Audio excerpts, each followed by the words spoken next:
Hello dear traders, you're watching the latest financial calendar with me, Anna Kasatkina. On Thursday and Friday, financial markets will keep track of the macroeconomic statistics from the following countries.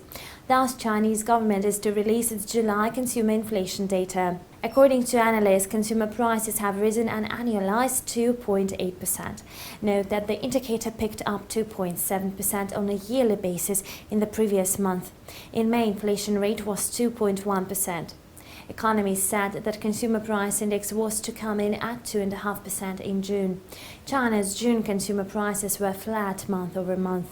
Furthermore, the United Kingdom is to release its visible trade balance figures for June. The majority of economists are calling for trade deficit of £8.5 billion.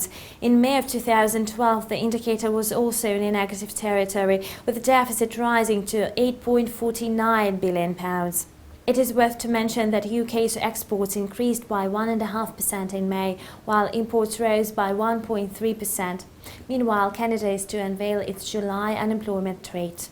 It is expected to remain unchanged from June at 7.1%. It is worth noting that the indicator was also flat as compared to May and came in line with the forecast of experts surveyed by Bloomberg. We also should mention that Canada's job count for June was slightly revised, posting an inconsequential 400 job dip.